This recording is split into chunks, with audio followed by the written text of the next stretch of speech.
नमस्कार, एक बार फिर स्वागत है आपका करियर एडोनेस्ट पर। और दोस्तों, इस क्लास में इस वीडियो में हम बात करने वाले हैं शेखावाटी यूनिवर्सिटी का जो सेमेस्टर सेकंड है और जिसमें जो माइनर पेपर है पॉलिटिकल साइंस का, जिसका नाम है constitution of Bharat and union government. इस पेपर के हम इम्पोर्टेंट क्वेश्चन को इस क्लास में देखने वाले हैं। और ये आपका सिलेबस है, छोटा सा सिलेबस है। पहली यूनिट कॉन्स्टिट्यूशन कॉन्स्टिट्यूएंट असेंबली और प्रियम्बल से रिलेटेड है। सेकंड फंडामेंटल राइट्स ड्यूटीज इससे रिलेटेड है। और थर्ड में यूनियन एग्जीक्यूटिव है। और फोर्थ में यूनियन लेजिस्लेचर है। इन चार यूनिट के हम इंपॉर्टेंट क्वेश्चन को यहाँ पे देखेंगे कि कौन से वो क्वेश्चन है जो इस बार एग्जाम में आपको मददगार रहने वाले हैं। तो चलिए यूनिट फर्स्ट से हम सेक्शन एक के क्वेश्चन देखते हैं। पहला है, what was the constituent assembly, यानी संविधान सभा क्या थी। The constituent assembly was a representative body formed to draft the constitution of independent India, यानी कि संविधान सभा स्वतंत्र भारत के संविधान का निर्माण करने के लिए गठित एक प्रतिनिधि संस्था थी। It held it's first meeting on 9th December 1946 and prepared the constitution constitution through detailed discussion and debates, यानी कि इसकी प्रथम बैठक 9 दिसंबर 1946 को हुई और इसने विस्तृत विचार विमर्श और वाद विवाद के माध्यम से संविधान का निर्माण किया था। यानी कि संविधान सभा का मतलब ये है कि जब इंडिया आज़ाद हो रहा है, आज़ाद इंडिया का संविधान क्या होगा उसके लिए एक प्रतिनिधि सभा बनाई गई, जिस सभा का नाम क्या था, संविधान सभा था। और इसकी पहली मीटिंग या पहली बैठक होती है 9 दिसंबर 1946 को। और इन्होंने काफ़ी डिस्कशन किया, काफ़ी इनमें वाद विवाद हुए और इस तरीके से हमारे संविधान का निर्माण हुआ था। नेक्स्ट है, who was the chairman of the drafting committee of the constituent assembly, यानी कि संविधान सभा की जो प्रारूप समिति थी उस समिति के अध्यक्ष कौन थे। The great Bhimrao Ambedkar was the chairman of the drafting committee of the constituent assembly, यानी कि डॉक्टर भीमराव अम्बेडकर जी संविधान सभा की प्रारूप समिति के अध्यक्ष थे। He played a major role in preparing and shaping the Indian constitution. उन्होंने भारतीय संविधान के प्रारूप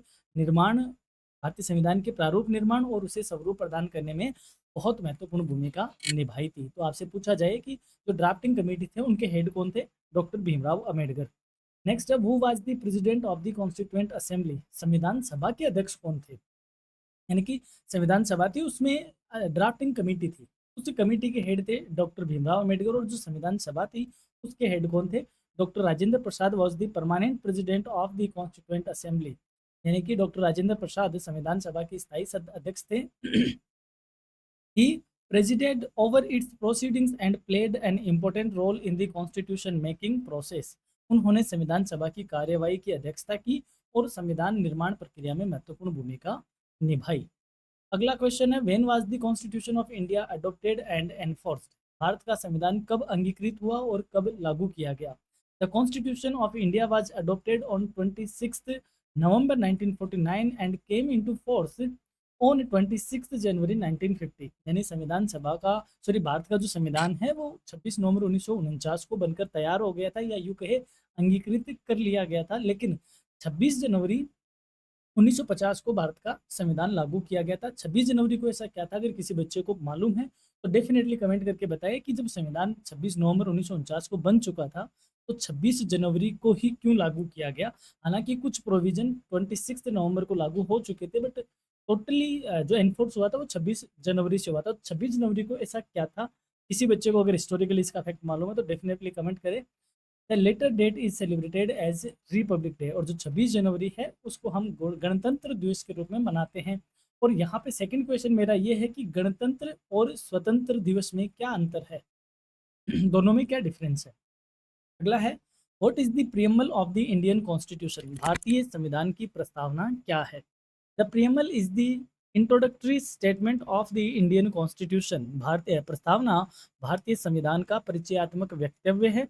it expresses the philosophy, objectives and basic ideals of the constitution and declares India to be a sovereign, socialist, secular, democratic republic, यानी कि यह संविधान के दर्शन को, उद्देश्यों और मूल आदर्शों को व्यक्त करती है और साथ ही में भारत को संपूर्ण प्रभुत्व संपन्न, समाजवादी, पंथ निरपेक्ष, लोकतांत्रिक गणराज्य घोषित करती है। प्रियम्बल को संविधान की आत्मा कहा जाता है। अगला है, what is meant by we the people of India, यानी हम भारत के लोग, जो कि प्रस्तावना में यहीं से शुरू होती है। हम भारत के लोग, भारत को संपूर्ण प्रभुत्व संपन्न, इस तरीके से प्रस्तावना शुरू होती है। तो हम भारत के लोग से क्या अभिप्राय है? We the people of India means that the constitution derive its authority from the people of India. यानी हम भारत के लोग का अर्थ है कि संविधान अपनी शक्ति और वैधता भारत की जनता से प्राप्त करता है। It reflects the principle of popular sovereignty and democratic government. यह जन संप्रभुता और लोकतांत्रिक शासन के सिद्धांत को व्यक्त करता है। तो हम भारत के लोग का मतलब ये होता है कि जो भारत का संविधान है वो जनता से प्रफुल्लित है या जनता से शक्ति प्राप्त करता है, और साथ ही में ये डेमोक्रेसी को और जो जन संप्रभुता है उसके सिद्धांत को भी ये व्यक्त करता है। अगला है what is meant by sovereign state, यानी कि संपूर्ण प्रभुत्व संपन्न राज्य से आपका क्या अभिप्राय है? देखो, सॉवरेन का मतलब क्या होता है? जैसे इंडिया एक सॉवरेन कंट्री है, सॉवरेन कंट्री है मतलब बाहरी कोई दूसरे देश से इसका कोई हस्तक्षेप नहीं है, स्वतंत्र है अपनी नीतियां लागू करने में, अपने कानून बनाने में, अपना संचालन करने में, उसे हम सॉवरेन स्टेट कहते हैं। A sovereign state is one that is free to take its internal and external decisions without the control of any other country. संपूर्ण प्रभुत्व संपन्न राज्य वह है जो किसी अन्य देश के नियंत्रण के बिना अपने आंतरिक और बाह्य निर्णय लेने के लिए स्वतंत्र हो। India पजेज complete political and legal authority over it's affairs. और भारत को अपने मामलों और पूर्ण मामलों पर पूर्ण राजनीतिक और कानूनी अधिकार प्राप्त है। तो भारत एक संपूर्ण प्रभुत्व संपन्न राज्य है। अगला है why is the Indian constitution called a written and lengthy constitution. भारतीय संविधान को लिखित एवं विस्तृत संविधान क्यों कहा जाता है? दुनिया भर में सबसे लेंथी संविधान किसका है? इंडिया का ही है। The Indian constitution is called written and lengthy because its provisions are systematically codified in a written document. भारतीय संविधान को लिखित और विस्तृत कहा जाता है क्योंकि इसके प्रावधान एक लिखित दस्तावेज में व्यवस्थित रूप से संहिताबद्ध है। It contains detailed provisions relating to the union, states, rights, institutions and administration. इसमें संघ, राज्यों, अधिकारों, संस्थाओं और प्रशासन से संबंधित विस्तृत प्रावधान लिखित फॉर्म में है और एक सिस्टमेटिक फॉर्म में है। दैट्स व्हाई इट है रिटन और लेंथी कॉन्स्टिट्यूशन कहा जाता है। What is meant by the federal nature of the Indian constitution. भारतीय संविधान की संघात्मक प्रकृति से आप क्या समझते हो? The federal nature of the Indian Constitution refers to the division of powers between the union and state governments. भारतीय संविधान की संघात्मक प्रकृति से आशय है कि संघ और राज्य सरकारों के बीच शक्तियों के विभाजन होने से है। Both levels of government exercise powers in their constitutionally defined areas. दोनों स्तर की सरकारें संविधान द्वारा निर्धारित क्षेत्रों में अपनी शक्तियों का प्रयोग करती है। देखो, उसको थोड़ा सा मैं डिटेल में समझाऊं। दुनिया में दो तरीके की कंट्री होती है, एक होती है यूनिटेरी यूनिटेरी और एक होती है फेडरल। यूनिटेरी में एक ही गवर्नमेंट होती है और फेडरल में दो गवर्नमेंट होती है, एक यूनियन गवर्नमेंट होती है और एक स्टेट गवर्नमेंट होती है, यानी केंद्र सरकार और राज्य सरकार होती है। अब इंडिया में कैसी है? यूनियन और स्टेट दोनों हैं। दैट मीन्स इंडिया कैसी है? फेडरल कंट्री है। आगे चलते हैं। अब यूनियन कहाँ काम करेगी और स्टेट कहाँ काम करेगी, तो आगे इनमें किसी बात पे डिस्प्यूट नहीं हो तो हमारे संविधान में तीन व्यवस्था की गई है, यानी लिस्ट बनाई गई है। एक यूनियन लिस्ट होती है, एक स्टेट लिस्ट होती है और एक कॉनकरेंट लिस्ट होती है। यूनियन लिस्ट में जो टॉपिक्स लिखे हैं, सब्जेक्ट लिखे हैं, उन पर कानून बनाती है कौन? यूनियन गवर्नमेंट यानी सेंट्रल गवर्नमेंट। स्टेट पे जो टॉपिक लिखे हुए हैं उन पे कानून बनाती है स्टेट गवर्नमेंट और कॉन्करेंट पे बनाती है दोनों। यदि डिस्प्यूट होता है तो चलती है सेंटर की। तो इससे हम फेडरल नेचर कहते हैं हमारे इंडियन कॉन्स्टिट्यूशन की। तभी आपने देखा होगा जैसे राजस्थान पुलिस होती है, गुजरात पुलिस होती है, हरियाणा पुलिस होती है, कभी इंडियन पुलिस नहीं होती, जबकि इंडियन आर्मी होता है। तो इंडियन आर्मी यूनियन लिस्ट का सब्जेक्ट है और पुलिस स्टेट लिस्ट का सब्जेक्ट है। वहीं एजुकेशन दोनों में आता है, स्टेट गवर्नमेंट भी होती है और गवर्नमेंट सेंट्रल गवर्नमेंट भी होती है। तो जो एजुकेशन है वो कॉन्करेंट लिस्ट का टॉपिक है। तो ये अपनी अपनी जो निर्धारित टेरिटरी है, जो एरियाज है, उनमें ये कानून बनाती है और अपने पावर का यूज करती है। इसे हम federal nature of the Indian constitution कहते हैं। नेक्स्ट क्वेश्चन है, mention any four major features of the Indian constitution. भारतीय संविधान की कुछ चार प्रमुख विशेषताएं बताइए। रिटन एंड डिटेल्ड कॉन्स्टिट्यूशन यानी कि लिखित है और विस्तृत संविधान है। पार्लियामेंट्री फॉर्म ऑफ गवर्नमेंट, और जो संसदीय शासन प्रणाली है यानी कि जो गवर्नमेंट की प्रणाली है वो संसदीय है। Federal system with strong centre, शक्तिशाली केंद्र सहित संघात्मक व्यवस्था है, यानी कि होने को तो यूनियन और स्टेट गवर्नमेंट है लेकिन शक्तिशाली कौन है? यूनियन गवर्नमेंट है। दैट्स वाई हम ये कहेंगे कि federal system with strong centre है एंड इंडिपेंडेंट जुडिशरी, स्वतंत्र न्यायपालिका है, यानी न्यायपालिका इनसे स्वतंत्र है।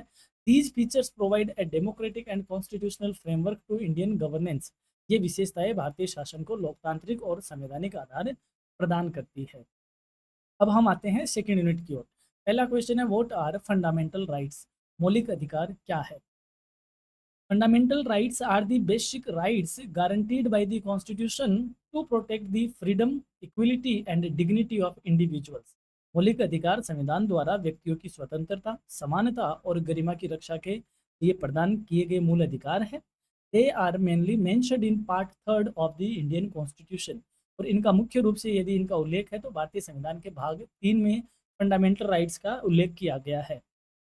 अगला है, how many fundamental rights are presently provided by the Indian constitution? भारतीय संविधान ने वर्तमान में कितने मौलिक अधिकार प्रदान किए गए हैं? At present the Indian constitution provides 6 categories of fundamental rights. वर्तमान में भारतीय संविधान द्वारा 6 प्रकार के मौलिक अधिकार प्रदान किए गए हैं। The right to property is no longer a fundamental right and is now a constitutional legal right under article 300A। संपत्ति का जो अधिकार है वो अब मौलिक अधिकार नहीं है, जबकि वह अनुच्छेद 301 के अंतर्गत उसे संवैधानिक कानूनी अधिकार बना दिया गया है। What is the right to equality? समानता का अधिकार क्या है? The right to equality ensures equality before law and equal protection of law. समानता का अधिकार कानून के समक्ष समानता और समान संरक्षण को सुनिश्चित करता है। It prohibits discrimination and provides equality of opportunity in public employment. यह भेदभाव का को निषेध करता है, यानी कि रोकता है, और सार्वजनिक जो रोजगार के अवसर है उनमें समान अवसर प्रदान करता है। It is mentioned in articles 14 to 18, और इनका उल्लेख संविधान के अनुच्छेद 14 से 18 में किया गया है, राइट टू इक्विलिटी का। नेक्स्ट है, what is the right to freedom? स्वतंत्रता का अधिकार क्या है? The right to freedom provides important civil freedoms such as freedom of speech and expression, peaceful assembly, association, movement, residence and profession subject to constitutional restrictions. स्वतंत्रता का अधिकार नागरिकों को बोलने व अभिव्यक्ति का अधिकार देता है, शांतिपूर्ण सभा करने का, संघ बनाने का, आने जाने का, निवास तथा व्यवसाय की स्वतंत्रता जैसे महत्वपूर्ण नागरिक अधिकार प्रदान करता है, जो दैनिक प्रतिबंधों के अधीन होते हैं। अगला है, what is the right to constitutional remedies? संवैधानिक उपचारों का अधिकार क्या है? The right to constitutional remedies enables individuals to approach the Supreme Court for the enforcement of fundamental rights। संवैधानिक उपचारों का जो अधिकार है वह व्यक्ति को मौलिक अधिकारों के परिवर्तन के लिए सर्वोच्च न्यायालय जाने का अधिकार देता है। It is provided under article 32 of the constitution. यह संविधान के अनुच्छेद 32 में प्रदान किया गया है। अगला है, what are the directive principles of state policy? राज्य के जो नीति निदेशक तत्व है वो क्या है, उनके बारे में बताओ। The directive principles of state policy are constitutional guidelines for the state to establish social and economic justice and promote public welfare. तो राज्य के नीति निदेशक तत्व है वो राज्य के लिए संवैधानिक मार्गदर्शक के सिद्धांत हैं, जिनका उद्देश्य है कि सामाजिक एवं आर्थिक न्याय की स्थापना के लिए और लोक कल्याण को बढ़ाने के लिए राज्य किस तरीके से काम करेगा। They are mentioned in part 4 of the constitution. इनका उल्लेख संविधान के भाग 4 में किया गया है। मेरा क्वेश्चन आपके लिए ये है कि आप कमेंट करके बताएं कि भारत के जो संविधान है उसमें जो नीति निदेशक तत्व है, यानी कि डायरेक्टिव प्रिंसिपल्स ऑफ स्टेट, ये किस देश के संविधान से हमने एडोप्ट किया है या इसका फॉर्मूला लिया है? आप जरूर कमेंट करके बताएं। अगला क्वेश्चन है, are the directive principles of state policy enforceable by courts? क्या राज्य के नीति निदेशक तत्व है न्यायालय द्वारा परिवर्तनीय है? No, the directive principles of state policy are non justiciable and can not be directly enforced by courts. नहीं, राज्य के जो नीति निदेशक तत्व है वो न्यायालय द्वारा परिवर्तनीय नहीं है। However they are fundamental in governance of the country. फिर भी इन्हें देश के शासन में मूलभूत महत्व प्राप्त है। अगला है, what is the main objective of the directive principles of state policy? जो राज्य के नीति निदेशक तत्व है उनका मुख्य उद्देश्य क्या है? The main objective of the directive principles is to establish a welfare state based on social and economic justice and to improve the living conditions of the people.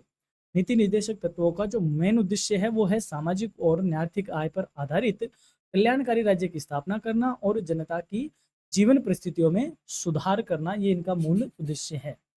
अगला है what are the fundamental duties, यानी जैसे मौलिक अधिकार है वैसे मौलिक कर्तव्य भी है।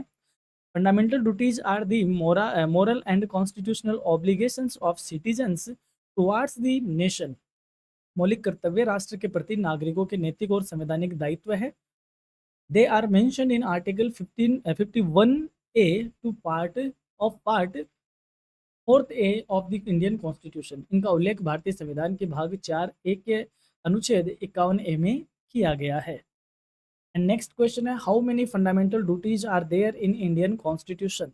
भारतीय संविधान में कितने मौलिक कर्तव्य हैं। At present the Indian constitution contents 11 fundamental duties. वर्तमान में भारतीय संविधान में 11 मौलिक कर्तव्य हैं। 10 duties were added by the 42nd constitutional amendment act 1976 and the 11th duty was added by the 86th Constitutional Amendment Act 2002। 10 कर्तव्य 42वें संविधान संशोधन अधिनियम 1976 में द्वारा जोड़े गए थे और जो 11वां कर्तव्य है वो जोड़ा गया था 86वें संविधान संशोधन अधिनियम 2002 के द्वारा इसमें जोड़ा गया था। और वर्तमान में 11 मौलिक कर्तव्य हैं जिनका उल्लेख जो भाग 4 है और अनुच्छेद 51A है उसमें किया गया है। अब बढ़ते हैं यूनिट 3 की ओर। पहला क्वेश्चन है who is the constitutional head of the union executive, यानी संघीय कार्यपालिका का संवैधानिक प्रमुख कौन होता है। स्टार लगाओ, इस तरीके के क्वेश्चन आपसे पूछे जाएंगे। The president of India is the constitutional head of the union executive. भारत का राष्ट्रपति संघीय कार्यपालिका का संवैधानिक प्रमुख होता है। The executive power of the union is vested in the president of India under article 53 of the constitution. संविधान के अनुच्छेद 53 के अंतर्गत संघ की जो कार्यपालिका शक्ति है वो राष्ट्रपति में निहित होती है। कमेंट करके बताएं अपना वर्तमान में भारत का राष्ट्रपति कौन है। अगला क्वेश्चन है how is the president of India elected. Bharat के राष्ट्रपति का निर्वाचन कैसे होता है। The president is elected indirectly by N electoral college consisting of elected members of both houses of parliament and elected members of the legislative assemblies of states and specified union territories। राष्ट्रपति का अप्रत्यक्ष निर्वाचन एक निर्वाचक मंडल द्वारा किया जाता है, यानी कि इनडायरेक्टली इनका इलेक्शन होता है जो कि निर्वाचक मंडल द्वारा किया जाता है। उस निर्वाचक मंडल में संसद के दोनों सदनों के निर्वाचित सदस्य होते हैं। राज्यों और जो निर्दिष्ट संघ शासित प्रदेश हैं उनकी विधानसभाओं के निर्वाचित सदस्य भी शामिल होते हैं। इस तरीके से इंडिया का राष्ट्रपति निर्वाचित होता है। What is the tenure of the president of India. भारत के राष्ट्रपति का कार्यकाल कितना होता है। The president of India holds office for a term of 5 years from the date of entering the office, यानी भारत के राष्ट्रपति का कार्यकाल पद ग्रहण करने की तिथि से 5 वर्ष होता है। The president is eligible for री इलेक्शन, और राष्ट्रपति का पुनर्निर्वाचन के लिए भी पात्र होता है, यानी कि री इलेक्शन भी हो सकता है। नेक्स्ट क्वेश्चन है mention any 4 powers of the president of India. भारत के राष्ट्रपति की कुछ 4 शक्तियां बताओ। The 4 major powers of the president are executive powers, legislative powers, financial powers and judicial powers. राष्ट्रपति की अगर प्रमुख 4 शक्तियों की बात करें तो कार्यपालिका शक्तियां, विधायी शक्तियां, वित्तीय शक्तियां और न्यायिक शक्तियां हैं। The president also exercises emergency and diplomatic powers. इसके अलावा राष्ट्रपति आपातकालीन और राजनयिक शक्तियों का भी प्रयोग करता है। अगला है who appoints the prime minister of India. भारत के प्रधानमंत्री की नियुक्ति कौन करता है। The president of India appoints the prime minister. भारत का राष्ट्रपति प्रधानमंत्री की नियुक्ति करते हैं। Normally the leader of the majority party और coalition in the Lok Sabha is appointed as the prime minister. सामान्यतया लोकसभा में बहुमत प्राप्त दल या गठबंधन के जो नेता होते हैं उनको प्रधानमंत्री के लिए नियुक्त किया जाता है और उनको लोकसभा गठन करने के लिए आमंत्रित किया जाता है। नेक्स्ट है what is the position of the prime minister in the union government. संघ सरकार में प्रधानमंत्री की क्या स्थिति है। The prime minister is the real executive head and head of the government, यानी कि प्रधानमंत्री ही वास्तविक कार्यपालिका प्रमुख होता है और सरकार का मुखिया होता है। वैसे अगर हम वो कॉन्स्टिट्यूशनल हेड की बात करें तो वो कौन होता है, प्रेसिडेंट ऑफ इंडिया होता है, लेकिन अगर रियल एग्जीक्यूटिव हेड की बात करें तो वो देश का प्रधानमंत्री ही होता है। The prime minister leads the council of ministers and plays a central role in the administration and policy making of the Indian government. वह मंत्रिपरिषद का नेतृत्व करता है, संघ सरकार के प्रशासन और नीति निर्माण में केंद्रीय भूमिका निभाता है। नेक्स्ट है, who is the chairman of the council of ministers. मंत्रिपरिषद का अध्यक्ष कौन होता है? The prime minister is the head of the council of ministers. प्रधानमंत्री मंत्रिपरिषद का प्रमुख होता है। The prime minister allocates portfolios among ministers and coordinates the work of different ministries. प्रधानमंत्री मंत्रियों के बीच विभागों का वितरण करता है और विभिन्न मंत्रालयों के कार्यों में समन्वय स्थापित करने का काम करता है। यानी कि काउंसिल ऑफ मिनिस्टर्स है, उनका मुखिया कौन होता है? प्रधानमंत्री होता है। What is the principle of collective responsibility of the council of ministers. मंत्रिपरिषद के सामूहिक उत्तरदायित्व का जो सिद्धांत है उसका क्या मतलब होता है? अकॉर्डिंग टू आर्टिकल 75 मतलब 75 sub 3 article, the council of ministers is collectively responsible to the Lok Sabha. अनुच्छेद 75(3) के अनुसार मंत्रिपरिषद लोकसभा के प्रति सामूहिक रूप से उत्तरदायी होती है। It means that all ministers jointly support government decisions and remain collectively responsible for them. इसका मतलब होता है कि सभी मंत्री सरकार के निर्णयों का संयुक्त रूप से समर्थन करते हैं और उनके लिए सामूहिक रूप से उत्तरदायी भी होते हैं। अगला है, what is the difference between the cabinet and the council of minister. यानी कि मंत्रिमंडल और मंत्रिपरिषद में क्या अंतर है? The council of minister is a larger body comprising all categories of ministers, while the cabinet is a smaller and more powerful group of senior ministers that takes major policy decisions। मंत्रिपरिषद सभी श्रेणियों के मंत्रियों से मिलकर बनी एक व्यापक संस्था होती है। इनकी मंत्रिपरिषद इतनी बड़ी होती है जिसमें हर कैटेगरी के मंत्री होते हैं। स्वतंत्र प्रभार मंत्री, कैबिनेट मंत्री, मंत्री, ये सारे इसी के अंतर्गत आते हैं। और इसमें एक मंत्रिमंडल भी होती है जिसमें वरिष्ठ मंत्रियों का एक छोटा सा और ज़्यादा शक्तिशाली समूह होता है जो कि मेन नीतिगत निर्णय लेता है। यानी कि जो कैबिनेट होती है वो इसके अंतर्गत होती है और इसमें वरिष्ठ यानी सीनियर मोस्ट मंत्री होते हैं और मेजोरिटी वाली पावर उन्हीं के पास होती है। अगला है, what is the relationship between the president and the council of minister. राष्ट्रपति और मंत्रिपरिषद के मध्य क्या संबंध है? According to article 74 there shall be a council of ministers headed by the prime minister to aid and advise the president. यानी अनुच्छेद 74 के अनुसार राष्ट्रपति को सहायता और सलाह देने के लिए प्रधानमंत्री के नेतृत्व में मंत्रिपरिषद होती है। The president generally acts according to the advice of the council of ministers. राष्ट्रपति सामान्यतया मंत्रिपरिषद की सलाह के अनुसार ही काम करता है। यानी कहने का मतलब, आपसे क्वेश्चन ये पूछ लेते हैं कि भारत का राष्ट्रपति किसकी सलाह पे काम करता है, तो काउंसिल ऑफ मिनिस्टर की सलाह पे काम करता है। और काउंसिल ऑफ मिनिस्टर का हेड कौन होता है? पीएम होता है। तो पीएम की सलाह पे काम करता है। अगला क्वेश्चन है, अगली यूनिट पे हम आते हैं, 4th यूनिट पे। पहला क्वेश्चन है, what is the Lok Sabha. Lok Sabha क्या है? देखो, संसद है, संसद में 2 सदन होते हैं, हायर और लोअर। हायर को हम राज्यसभा कहते हैं, लोअर को हम लोकसभा कहते हैं। The Lok Sabha is the house of the people and the lower house of the Indian parliament. Lok Sabha जनता का सदन या भारतीय संसद का निम्न सदन है, निचला सदन है। Its members are directly elected by the people of the on the basis of universal adult universal adult suffrage.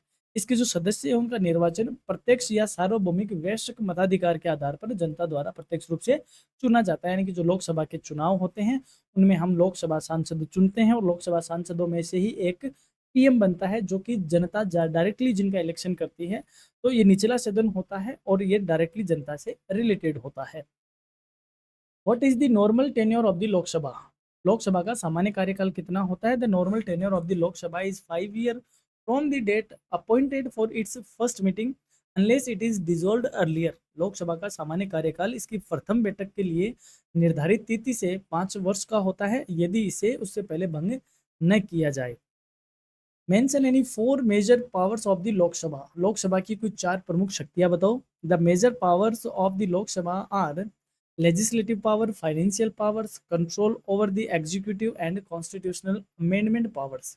Lok Sabha की प्रमुख शक्तियों की बात करें तो विधायी शक्तियां होती है, वित्तीय शक्तियां होती है, कार्यपालिका पर नियंत्रण और संविधान संशोधन की शक्तियां होती है। It also plays an important role in electoral functions. साथ ही में ये निर्वाचन संबंधी कार्यों में भी महत्वपूर्ण भूमिका निभाती है। अगला है what is the Rajya Sabha. Rajya Sabha क्या है? The Rajya Sabha is the council of states and the upper house of the Indian parliament. Rajya Sabha राज्यों की मंत्री परिषद है और भारतीय संसद का उच्च सदन है। It represents the states and certain union territories in the parliament. यह संसद में राज्यों और कुछ संघ राज्य क्षेत्रों का प्रतिनिधित्व करती है। भाई is the Rajya Sabha called a permanent house, यानी राज्यसभा को स्थायी सदन क्यों कहते हैं? लोकसभा एक अस्थायी सदन है जबकि राज्यसभा को स्थायी सदन कहते हैं। क्यों कहते हैं? The Rajya Sabha is called a permanent house because it is never dissolve. Rajya Sabha को स्थायी सदन कहा जाता है क्योंकि इसे कभी भंग नहीं किया जा सकता। 1/3 of its members retire after every 2 years. इसके 1/3 सदस्य प्रत्येक 2 वर्ष बाद सेवानिवृत्त होते हैं। अगला है what is the tenure of the Rajya Sabha member. Rajya Sabha के सदस्य हैं उनका कार्यकाल कितना होता है? The tenure of the Rajya Sabha member is 6 year, यानी राज्यसभा का जो सदस्य है उनका कार्यकाल 6 वर्ष होता है। इसको स्टार मार्क लगाओ। लोकसभा का 5 साल होता है, राज्यसभा का 6 साल होता है। 1/3 of the members retire every 2 years and new members are elected in their place. प्रत्येक 2 वर्ष के बाद 1/3 मेंबर यानी 1/3 मेंबर इसके सेवानिवृत्त होते हैं और उनके स्थान पे नए सदस्य निर्वाचित कर लिए जाते हैं और इस प्रकार ये एक स्थायी सदन का रोल करता है। अगला है mention any 2 special powers of the Rajya Sabha. Rajya Sabha की कोई 2 विशेष शक्तियां बताओ। अंडर आर्टिकल 249 द राज्यसभा में authorize parliament to make laws on a subject in the state list in the national interest। अनुच्छेद 249 के अंतर्गत राज्यसभा राष्ट्रीय हित में संसद को राज्य सूची के विषय पर कानून बनाने का अधिकार दे सकती है। अंडर आर्टिकल 312 यानी 312 it may authorise the creation of new all India services. अनुच्छेद 312 के अंतर्गत यह नई अखिल भारतीय सेवाओं के सृजन की भी अनुमति दे सकती है। अगला है वो is the speaker of the Lok Sabha. Lok Sabha अध्यक्ष कौन होता है? The speaker is the presiding officer of the Lok Sabha. Lok Sabha अध्यक्ष लोकसभा का पीठासीन अधिकारी होता है। The speaker is elected by the members of the Lok Sabha from among themselves. Lok Sabha के जो सदस्य हैं वो अपने में से ही किसी एक का अध्यक्ष के तौर पर निर्वाचन करते हैं। अगला क्वेश्चन है mention the major functions of the speaker of the Lok Sabha. Lok Sabha अध्यक्ष के प्रमुख कार्य क्या है? क्या काम करता है speaker? The speaker presides over the meetings of the Lok Sabha, maintains order and discipline, interprets the rules of procedure and regulates debates। Lok Sabha अध्यक्ष लोकसभा की बैठकों की अध्यक्षता करता है, व्यवस्था और अनुशासन बनाए रखता है, प्रक्रिया संबंधी नियमों की व्याख्या करता है और वाद विवाद का संचालन करता है। The speaker also decides whether A bill is a money bill. और अध्यक्ष यह भी तय करता है कि जो कोई विधेयक है वो धन विधेयक है या नहीं है। तो अब मेरा क्वेश्चन ये है कि अभी वर्तमान में लोकसभा अध्यक्ष कौन है? नाम लिख के कमेंट करें। अगला क्वेश्चन है what is the difference between the Lok Sabha and the Rajya Sabha. Lok Sabha और राज्यसभा में क्या अंतर है? The Lok Sabha is directly elected and has a normal tenure of 5 years. Lok Sabha प्रत्यक्ष रूप से निर्वाचित होती है और इसका सामान्य कार्यकाल 5 वर्ष होता है। Whereas the Rajya Sabha is a permanent house and its members are generally indirectly elected. जबकि राज्यसभा एक स्थायी सदन है और इसके सदस्य सामान्यतया अप्रत्यक्ष रूप से निर्वाचित होते हैं जिनका कार्यकाल 6 वर्ष होता है। The Lok Sabha has greater powers in financial matters. वित्तीय मामलों में लोकसभा को राज्यसभा से ज़्यादा शक्तियाँ प्राप्त होती हैं। तो ये था अपना ए सेक्शन के क्वेश्चन। अब हम बात करते हैं बी सेक्शन के। तो बी सेक्शन में हमने यूनिट वाइज क्वेश्चन रखे हैं, जैसे describe the composition and working of the constituent assembly of India, यानी भारतीय संविधान सभा की संरचना और कार्यप्रणाली का वर्णन करें। तो किस तरीके से आपको लिखना है आप इस पीडीएफ में इजीली देख पाओगे। Second question, explain the meaning, nature and significance of the preamble of Indian constitution. 4 mark लगो। भारतीय संविधान की प्रस्तावना का अर्थ क्या है, प्रकृति क्या और उसके महत्व को स्पष्ट करो। तो इस तरीके के क्वेश्चन आप इसमें यूनिट वाइज देख सकते हो कि कौन सी यूनिट से कौन सा क्वेश्चन है। और साथ ही में हमने सी सेक्शन भी इसमें इन्वॉल्व किया है। सी सेक्शन के क्वेश्चन भी हमने यूनिट वाइज रखे हैं और किस तरीके से आपको इनको आंसर करना है बाइलिंगुअल आप इस पीडीएफ में देख सकोगे। ये थी अपनी जो पॉलिटिकल साइंस है सेमेस्टर सेकंड का जो माइनर पेपर है, constitution of Bharat and union government, इसके इंपॉर्टेंट क्वेश्चन हमने इस वीडियो में देखे। और हाँ, चैनल पे आप नए हो डेफ़िनेटली तो आप सब्सक्राइब ज़रूर करें और हाइप ज़रूर करें क्लास को कि ताकि आप जैसे और स्टूडेंट तक क्लास पहुँचे। और हमारा यही प्रयास रहता है कि हम अच्छे से आपको एक स्टडी मटेरियल प्रोवाइड करवाएँ ताकि आप अच्छे से एग्ज़ाम में स्कोर कवर कर सकें। तो keep watching and stay connected with your career redness. Have a nice day, have a great time and all the best for your examination. यूँ ही पढ़ते रहिए, यूँ ही आगे बढ़ते रहिए। धन्यवाद।